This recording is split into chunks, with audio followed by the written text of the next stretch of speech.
Descubrir la verdad sobre los alimentos transgénicos significa enfrentarse a algunas preguntas difíciles de responder. ¿Están los científicos alterando la naturaleza? ¿Pueden los organismos modificados genéticamente dañar el medio ambiente? ¿Necesitamos realmente los productos transgénicos? Los defensores del medio ambiente los llaman comida del Dr. Frankenfood y quieren prohibirlos. Pensamos que es un experimento genético que se está desarrollando en masa en nuestro entorno y en nuestras dietas. Pero las grandes multinacionales que han apostado su futuro en esta tecnología insisten en que es seguro. Estos productos y estas tecnologías han pasado más controles que cualquier producto alimenticio que haya existido en la historia. Hay científicos para opinar en los dos bandos. No se ha sentido ni un leve dolor de cabeza a causa de un alimento transgénico. Sabemos muy poco sobre los efectos a largo plazo de los alimentos transgénicos. Por lo tanto, creo que debería investigarse más sobre este tema. Apasionantes y temibles a un tiempo, estos alimentos pueden ser nuestro futuro. Desde el maíz que crea su propio pesticida, a plátanos que contienen un medicamento o a peces que crecen a gran velocidad. Esta revolución afecta al aspecto más básico de la vida en la Tierra, nuestra propia biología y la biología de los seres que nos rodean. Si ha existido alguna vez un momento en que los humanos tuviesen que asumir la responsabilidad sobre el futuro, es ahora. Hoy Nova y Frontline desenredan la batalla sobre los alimentos transgénicos, los riesgos, los beneficios, las esperanzas y los temores.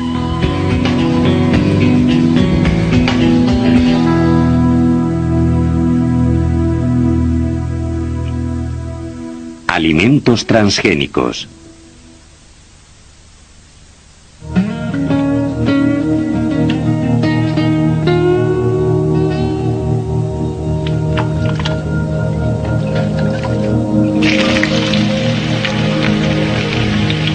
La mayoría de los estadounidenses no tienen ni idea de que han estado consumiendo alimentos modificados genéticamente durante más de 5 años. No me gusta el término alimentos modificados genéticamente. Casi todos los alimentos han sido modificados genéticamente. Pongamos el ejemplo de la manzana. Hay decenas de variedades de manzanas. ¿Cómo se han obtenido todas estas variedades? Modificando la manzana por medio del cultivo tradicional. Se cruza una manzana con otra manzana y así salen diferentes manzanas, con distinto color, distinto sabor y distintas funciones. Cuando la gente va a la tienda a comprar tomates o patatas o uvas, se cree que estos alimentos siempre han sido así, pero no. Esta es una variedad salvaje de patata que realmente parece el ancestro de esta patata moderna, pero es la misma patata a no ser por unos cuantos genes diferentes que fueron introducidos mediante un cultivo selectivo. Lo mismo ocurre con los tomates. Y resulta difícil creer que utilizando solo el cultivo selectivo y los cruces durante cientos de años se haya pasado de este tomate a los tomates actuales. Si los cultivos obtenidos mediante métodos tradicionales no son naturales, tampoco tienen por qué ser necesariamente seguros. La patata contiene un elemento químico natural bastante tóxico llamado glicoalcaloide. Esos glicoalcaloides de la patata han causado en ocasiones intoxicaciones graves cercanas a la muerte. Cuando se planta la patata es posible que esa toxina se reproduzca en grandes dosis en los cultivos. Otro ejemplo significativo de los riesgos del cultivo tradicional lo tenemos en el apio. El apio contiene un químico que al contacto con la luz solar se vuelve tóxico. Hubo un caso en California en que se cultivó una variedad de apio sin que los agricultores supiesen que contenía altos niveles de esta toxina. Lo plantaron y cuando llegó el momento de la cosecha, los recolectores sufrieron un fuerte picor de piel. Así que los cultivos convencionales pueden producir los mismos riesgos que los genéticos o que otras formas de cultivo. Entonces, ¿es la tecnología de los productos transgénicos simplemente una versión ultra avanzada de la manipulación tradicional que han venido haciendo los agricultores durante siglos? Hay algunas diferencias significativas. Los agricultores clásicos solo pueden cruzar plantas afines como 2 variedades de patata y un cruce implica mezclar miles de genes a un tiempo. La ingeniería genética en comparación es mucho más precisa y consiste en la introducción de genes individuales en las plantas. Además, es capaz de conseguir algo que los agricultores tradicionales jamás habían conseguido: intercambiar genes entre diferentes formas de vida, introduciendo no solo genes vegetales en las plantas, sino genes de insectos, animales, peces. Los grupos ecologistas todavía no se han pronunciado sobre el tema, con excepción de Jeremy Rifkin, un crítico de la biotecnología. Durante 2 décadas ha estado intentando llamar la atención del público. Es fácil cruzar un burro y un caballo de forma natural, son parientes muy cercanos. Se puede obtener una mula, pero no se pueden cruzar un burro y un manzano mediante métodos tradicionales. Lo que necesita entender la gente es que estas nuevas tecnologías, y en especial la que intercambia ADN, les permite a los científicos sobrepasar algunos límites biológicos. Esto es algo que no se ha visto en 10.000 años de agricultura tradicional. La transferencia de genes entre las especies para producir las denominadas formas de vida transgénicas les parece a muchos un paso radical. La teoría científica actual sobre la naturaleza sostiene que todos los seres vivos, ya sean plantas, animales o insectos, están controlados por el ADN.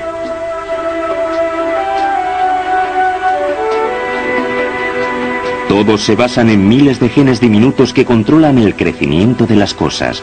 Genes similares entre todas las especies, entre los humanos y los alimentos que comemos. Probablemente compartimos un 50% de nuestros genes con las plantas. Por ejemplo, hay una proteína, el citocromo C, muy importante para nuestro aparato respiratorio, que resulta ser idéntica en los guisantes. En las vacas es exactamente el mismo gen. Ese gen es solo una secuencia cifrada. No se encuentra toda la esencia de un organismo en ese solo gen. Los científicos argumentan que ya que son cientos de miles de genes los que componen la mayoría de los animales y vegetales, la transferencia de un solo gen no altera la esencia de un ser vivo. Un tomate con, por ejemplo, el gen de una vitamina porcina sigue siendo simplemente un tomate. Pero, ¿cómo se introducen los genes en las plantas? Los científicos del centro de Cornell han inventado un método un poco rudimentario pero eficaz, denominado pistola de genes. La munición son genes, el objetivo una planta. El disparo es accionado mediante gas comprimido. Ampliado muchas veces, el proceso funciona así. Primero se hacen miles de copias del gen vírico deseado. A continuación se mezclan con diminutas bolas de tungsteno a las que se adhieren los genes. Cuando se disparan las bolas, los genes son transportados hasta las hojas. Cuando las bolas atraviesan la planta, algunos genes se insertan en algunas de las células. Estas células transformadas pueden reproducirse en cultivos para convertirse en nuevas plantas, plantas transgénicas. La nueva ciencia de la biotecnología agrícola ha llamado la atención de grandes empresas. Monsanto, una empresa de agroquímicos, se percató de que la biotecnología podía ofrecerle una vía para abandonar el negocio de pesticidas que producía cada vez menos beneficios. El desarrollo de nuevos pesticidas había dejado de ser una oportunidad de negocio viable. Y desde el punto de vista ecológico tampoco tenía mucho sentido. Así que dejamos de invertir en químicos y dirigimos nuestra atención hacia la biotecnología. Monsanto contrató a cientos de investigadores para comenzar a construir una nueva industria. Los primeros productos iban dirigidos a sus clientes habituales, los mismos agricultores que les habían comprado herbicidas, pesticidas y fertilizantes. Agricultores como Gerald Tambelson, que cultiva en el sur de Minnesota. El 85% de los alimentos que comemos procede de cultivos extensivos como este. Sobre 1.100 hectáreas de terreno, Gerald Tambelson cultiva solo 2 productos, maíz y soja. Los norteamericanos están acostumbrados a comprar la comida barata, así que para mantener el negocio, Tambelson recurre constantemente a la tecnología para reducir costes. navegación por satélite, los últimos modelos de cosechadoras mixtas y el uso masivo de pesticidas y fertilizantes. Ahora esperaba que la tecnología genética de Monsanto le pudiese ayudar a liberarse de una gran peste, la del taladro del maíz. Agujerean el tallo y luego roen el interior. Agujerean y hacen que se pudra la caña que sostiene la mazorca. Y cuando sopla el viento el grano cae. Para evitar que suceda eso, fumigamos los campos con un insecticida. Pero no podemos ser selectivos. Fumigamos contra un insecto, pero quizá matemos a 4 o 5 más que no queríamos. Monsanto obtuvo la solución: vender un maíz que creaba su propio pesticida. Los científicos saben desde hace tiempo que una bacteria de las tierras pobres llamada Bacillus thuringiensis, o BT, produce toxinas que matan a las orugas. Los científicos de Monsanto introdujeron el gen de la bacteria que produce la toxina en el maíz. Ahora todas las células del maíz modificado producen su propio pesticida, una proteína química inofensiva para la mayoría de los insectos y para los humanos, cuyos cuerpos la descomponen rápidamente, pero letal para la oruga del taladro. Al ver que el maíz BT sustituía a los pesticidas, muchos creyeron que la ingeniería genética podía ayudar a salvar el medio ambiente. Es necesario haber estado aquí para saber lo que ocurre después de haber fumigado con un insecticida. Nos ponemos guantes de piel y monos de trabajo para que no nos afecte. No es nada divertido. Me da miedo hasta imaginármelo. No quiero ni verlo en la cabaña donde guardo las máquinas cuando andan mis nietos por aquí. Eso es el tipo de cosas que no tenemos que soportar con el maíz BT. La soja, también modificada genéticamente para conseguir cultivos sin tanto herbicida, fue recibida junto al maíz BT con gran entusiasmo. En un par de años la mayoría de la soja y el algodón y una tercera parte del maíz habían sido modificados genéticamente. Este terreno va a producir una cantidad de plantas como no nos habíamos imaginado que conseguiríamos en 10 o 15 años. Hasta tengo envidia de mis hijos porque van a comenzar en un momento que para mí es muy importante.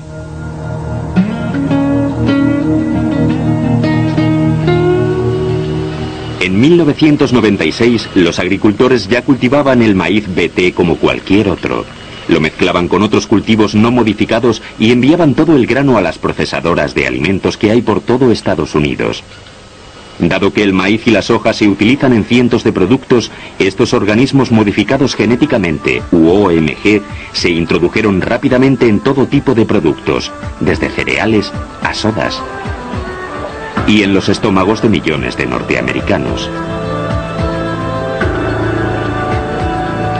Los consumidores no tenían ni idea de que la comida había sufrido este proceso. Unos meses después de haber entrado en Europa, quedó patente que las fortunas que estaban generando los alimentos transgénicos iban a dar un giro. Comenzó a notarse primero en Alemania y Austria, donde existía casi una paranoia con todo lo relacionado con la modificación genética. La eugenesia es un tema muy delicado debido a la historia reciente de Alemania y creo que fue allí donde se empezó a notar una verdadera preocupación pública.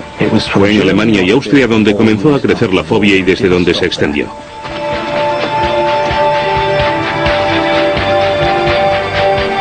Los grupos ecologistas como Greenpeace Internacional se manifestaron en un país tras otro. Llegaron incluso a verter soja transgénica frente a la residencia del primer ministro británico. La gente está empezando a mostrarse bastante escéptica ante la capacidad de las pruebas científicas para decirnos todo lo que necesitamos saber sobre innovaciones potencialmente irreversibles. Y la ingeniería genética parece haber traspasado esa frontera de lo que podemos saber y debemos hacer. Los agricultores vieron cómo sus cultivos eran destruidos. Las marcas de las empresas alimentarias fueron atacadas.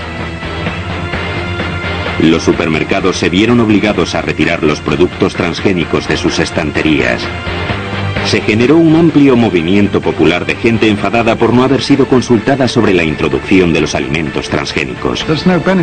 No hay ningún beneficio para los consumidores europeos y evidentemente hay riesgos, así que es muy lógico que si compras algo que no aporta beneficios, sino riesgos, te opongas a ese producto. Por el momento todos los beneficios son para los agricultores norteamericanos y supongo que eso no se aprecia en Europa. Mientras aumentaban las manifestaciones en contra, la Unión Europea votó una prohibición.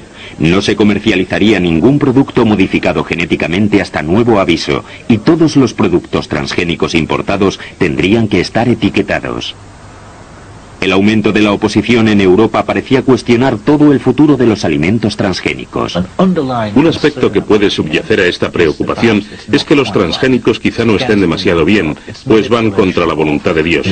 Es una manipulación del orden natural de las cosas, que atenta casi contra el sentimiento religioso.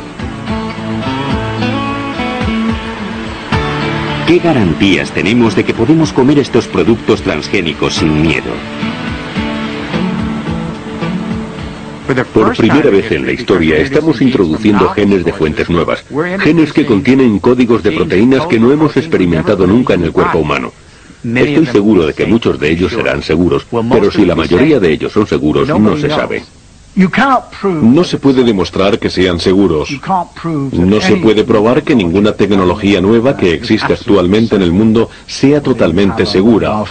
Ya se trate del teléfono móvil, que te pegas al oído y que te puede afectar, del tendido eléctrico que tienes sobre la cabeza, o si eres mujer, de la píldora anticonceptiva, o de una terapia de sustitución de hormonas. No podemos demostrar que ninguno de estos hechos sea totalmente seguro. Lo que se puede intentar es tratar de minimizar los riesgos haciendo los controles adecuados, y eso es lo que tenemos que hacer con los alimentos modificados genéticamente. Los nuevos cultivos pasan un control de toxicidad consistente en alimentar a los ratones con proteínas creadas genéticamente en dosis 1000 veces mayores que las que recibirían los humanos. Estos productos, estos cultivos, han sido elaborados mediante una tecnología que ha pasado más pruebas que cualquier otro producto alimenticio anterior a ellos. Para verificar que los alimentos transgénicos son sustancialmente iguales a sus equivalentes no transgénicos, los científicos comparan su composición química molécula a molécula, analizan los cultivos modificados y los no modificados. Si los gráficos resultantes elaborados por un espectrómetro de masa coinciden, los dos productos tienen la misma composición química. Es lo que los controladores llaman equivalencia de peso, una de las razones por la que los alimentos transgénicos no suelen requerir un etiquetado especial. La mayoría de los alimentos modificados son alimentos que estamos habituados a consumir. Maíz, soja, etc. Y lo que se está cambiando es prácticamente nada. La diferencia apenas se nota. Se sabe que un 8% de los niños y un 2% de los adultos tienen reacciones alérgicas a algunos alimentos tradicionales. Y ahora estamos tratando de introducir nuevos alimentos genéticos que contienen proteínas que nunca hemos consumido. No sabemos cuál puede ser la reacción. Las alergias son muy difíciles de prever. Quizá el producto más alérgico sean los cacahuetes. Los cacahuetes contienen una proteína muy alérgica para una proporción muy reducida de la población. Es muy difícil averiguar de qué persona se trata, a menos que tengan un ataque o un episodio muy fuerte. De hecho, una empresa de biotecnología introdujo un gen de un cacahuete de Brasil en una planta de soja e hizo que la soja fuese alérgica. Si esta soja hubiese terminado en cientos de productos, las personas alérgicas a estos cacahuetes habrían consumido un alimento que podría haber puesto en peligro sus vidas. Pero nunca llegó a las estanterías de los supermercados. La alergia se detectó en una prueba de laboratorio. Llevamos investigando esta tecnología desde los años 70 y nadie ha tenido ni un leve dolor de cabeza a causa de un alimento transgénico que hemos estudiado el tema a fondo. En Estados Unidos se han hecho estudios científicos. Hemos recibido gran ayuda de las agencias federales, pero sobre todo hemos trabajado con los científicos que entienden el tema y que han desarrollado la tecnología desde el principio hasta el fin. A pesar de las garantías, algunos organismos de control como la Unión de Científicos Sensibilizados creen que esta tecnología merece ser especialmente investigada. La industria ha dicho que no hay pruebas de que estos alimentos sean dañinos. La gente lleva años consumiéndolos en Estados Unidos. ¿Es posible creerlo? ¿No nos pueden afectar?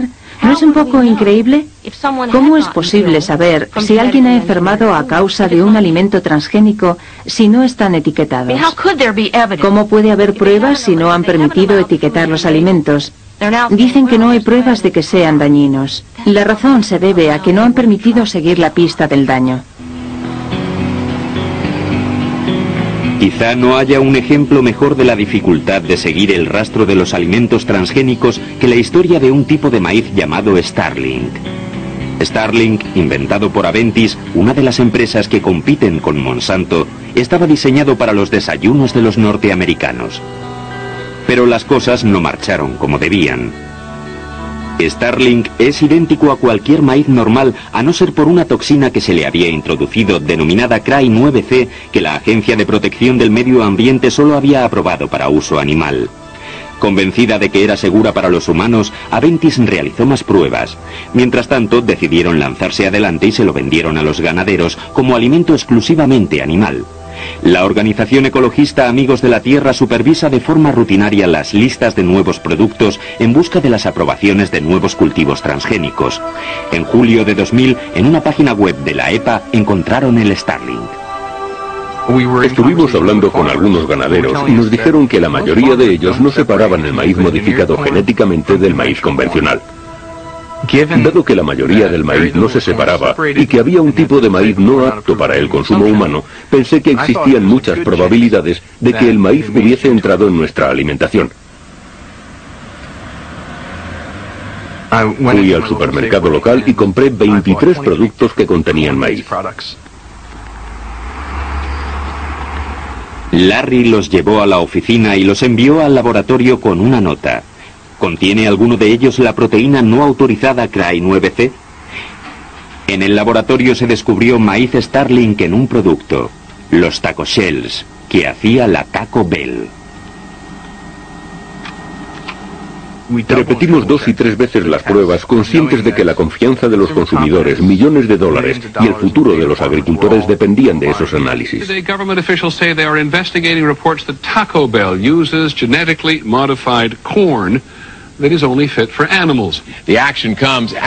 Al día siguiente los tacos estaban en todas las noticias y emergieron las acusaciones. The Food and Drug Administration says it will conduct its own tests and order a recall if the taco shells do indeed contain the unlicensed corn.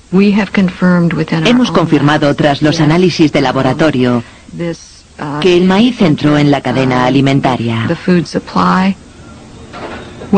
Ahora el hecho de que suponga una amenaza real para la seguridad y la salud de los consumidores norteamericanos todavía es una cuestión sin respuesta.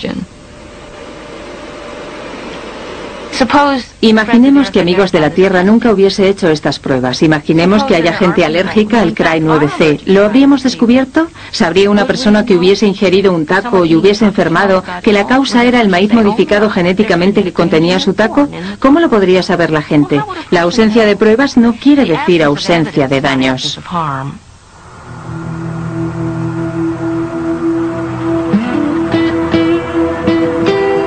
Pero ¿cómo llegó el maíz destinado al uso animal a los estómagos de los norteamericanos? Aventis cometió un gran error al asumir que los miles de personas que tomaban miles de decisiones al día en sus plantaciones iban a separar el maíz Starling del maíz convencional. Los días de cosecha duran 14 horas. Los agricultores trabajan hasta bien entrada la noche y tienen que aguantar mucha presión. Los precios de los productos agrícolas son muy bajos. Hay incluso quien quiere introducir el maíz Starling en la cadena alimentaria para obtener un precio más alto. Hay tantas razones por las que el maíz Starling podría entrar en la cadena alimentaria que no conviene correr el riesgo.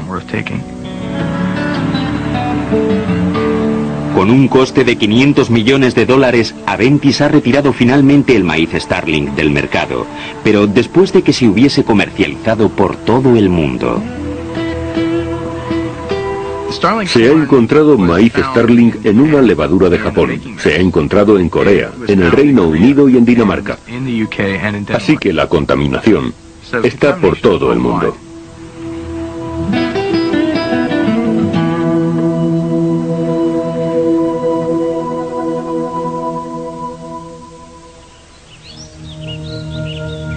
La Universidad de Cornell está a la vanguardia de la biotecnología. La mayoría de sus científicos estaban entusiasmados con las posibilidades que ofrecían los alimentos transgénicos. Pero en 1999 la controversia se adueñó del campus. Todos los años la mariposa monarca hace un largo viaje de ida y vuelta hasta México. De vuelta a casa para reponerse, pone sus huevos sobre los algodoncillos, pues las hojas del algodoncillo son el único alimento de las orugas monarca. Pensando en la oruga monarca, John Lucy, un joven entomólogo de Cornell, se dio cuenta de que las únicas plantas de algodoncillos disponibles en Estados Unidos crecían alrededor de las plantaciones de maíz, muchas de las cuales contenían el maíz BT diseñado para matar a las orugas. John Lucy tenía curiosidad por saber si la proximidad entre el algodoncillo y el maíz BT podría afectar a las orugas monarca, así que decidió realizar un experimento. Cogió unas hojas de algodoncillo y espolvoreó la mitad con polen de maíz normal y la otra mitad con polen de una variedad de maíz BT. Luego colocó las orugas monarca en las hojas y las dejó comer hasta saciarse. Descubrimos que las orugas que se alimentaban de las hojas que contenían polen de maíz BT comían menos, crecían más lentamente y morían en mayor número. Murieron muchas más que en los otros dos tratamientos. Murió el 44% en 4 días, mientras que ninguna de las otras murió, ninguna de las que comía el polen normal. No murió ninguna en los 4 días del tratamiento. John Lucy publicó un artículo en la revista científica británica Nature. Pensamos que aquello iba a despertar bastante interés. Lo que no nos imaginábamos era la reacción que iba a causar el artículo. Jamás me lo habría imaginado. Fue la primera vez que la gente se imaginó las consecuencias que podía acarrear la ingeniería genética, cuando vieron el ejemplo de esta mariposa, tan habitual entre ellos, y con la que la mayoría de los norteamericanos estaban familiarizados. La sede de Greenpeace en Estados Unidos estaba esperando por algo como esto para lanzar el tema de los transgénicos allí. Creemos que es un experimento genético que se está desarrollando en masa en nuestro entorno y en nuestras dietas. Nadie sabe cuáles pueden ser las consecuencias y los efectos secundarios pueden ser irreversibles. No se pueden retirar unos genes una vez que se han introducido en el medio ambiente. El escándalo de la oruga monarca le dio fuerza a Greenpeace en Estados Unidos. El grupo comenzó a buscar la manera más efectiva de decirle a los consumidores que su alimentación había sido alterada.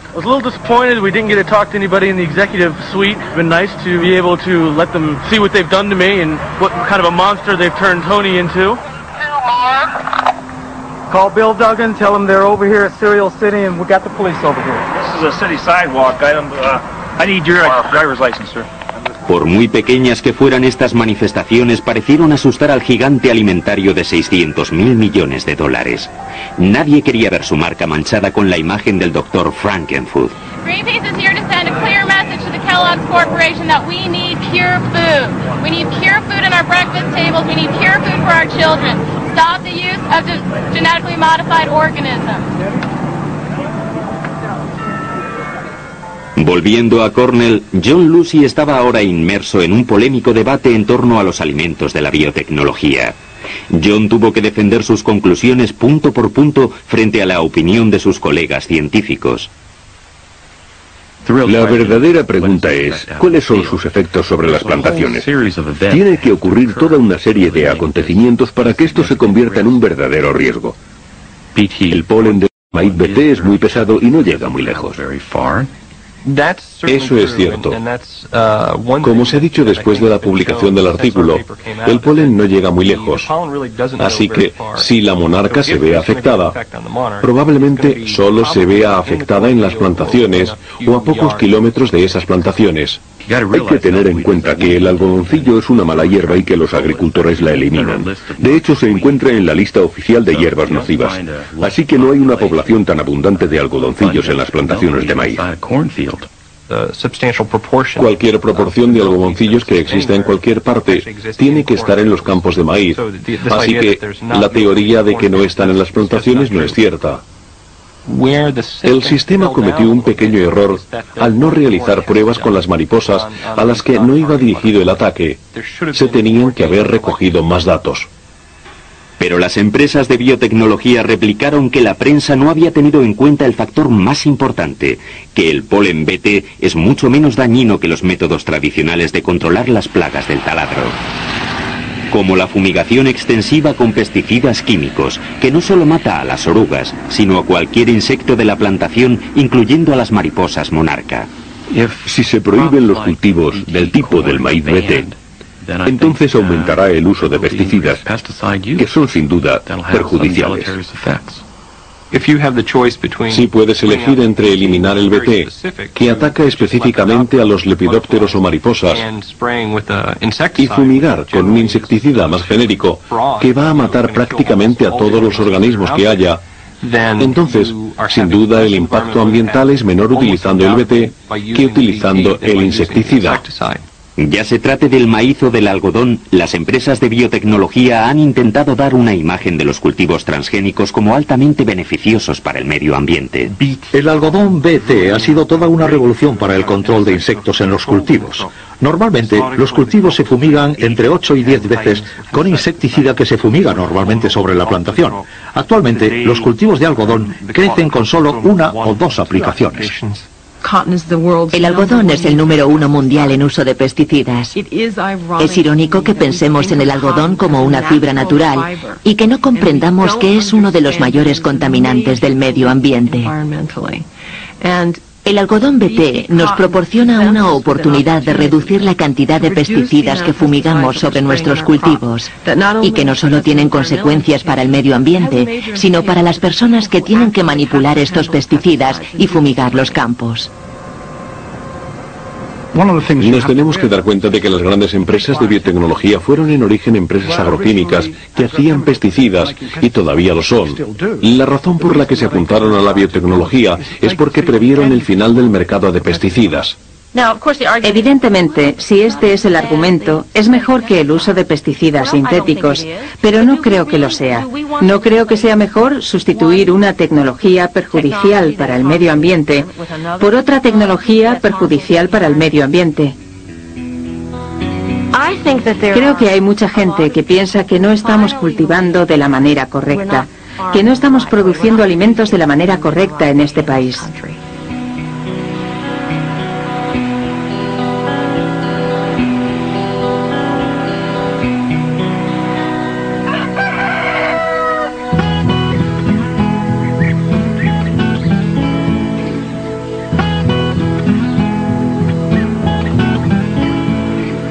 Bienvenidos a la huerta Full Belly. Esta huerta es muy distinta de las plantaciones industriales modernas. En vez de 2 cultivos, Paul Muller, un agricultor de California, cultiva 70 variedades en tan solo 80 hectáreas. Todos los cultivos son biológicos.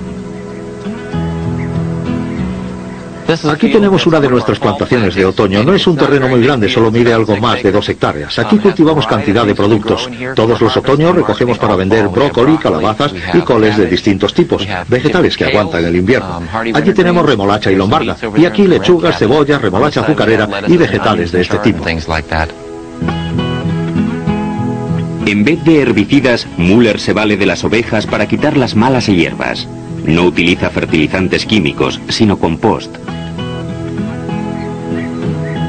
La agricultura no es un proceso natural, todo lo contrario. Así que intentamos minimizar los daños y maximizar los beneficios para el sistema durante todo el proceso. Y por eso creo que algunas de estas herramientas son mejores que los fertilizantes químicos. Pero hay un producto que Muller utiliza de vez en cuando para controlar las plagas. Algo que le ha hecho volverse en contra de la industria de la biotecnología, el pesticida orgánico conocido como BT. El BT que utilizamos es muy específico, no tiene una vida muy larga, y lo usamos esporádicamente. A lo mejor fumigamos un terreno como este una vez al año o una vez por temporada, y no lo utilizamos a menos que tengamos que hacerlo. Introduciendo BT en el maíz, están aprovechándose de los agricultores, porque con el tiempo, el BT desaparece como herramienta efectiva, y son las empresas como Monsanto, que han desarrollado el maíz que contiene el gen BT, las que se habrán beneficiado, las que habrán recogido todos los beneficios en muy poco tiempo. Monsanto dice que este es un salto hacia adelante. que es el fin de los pesticidas. Sí y no. Es cierto que van a acabar con el uso de pesticidas, pero ahora están introduciendo más toxinas de las que introducían con los pesticidas. Hay que pensar que ese maíz es una fábrica productora de toxinas. 7 días a la semana, 24 horas al día, el maíz segrega BT matando a la mayoría, aunque no a todas, de las orugas del taladro. Las supervivientes repueblan el terreno. El BT es ahora ineficaz contra esa plaga. La resistencia es algo que nos tomamos muy en serio. Hemos invertido en esta tecnología durante una década, así que nos interesa que dure otros 10 o 20 años. Para adelantarse al problema de la resistencia, las empresas como Monsanto afirman haber identificado decenas de otros genes de bacterias para su uso futuro. La industria de alimentos biológicos se enorgullece de ser limpia, pero la contaminación con el polen transgénico hace difícil garantizar que sus alimentos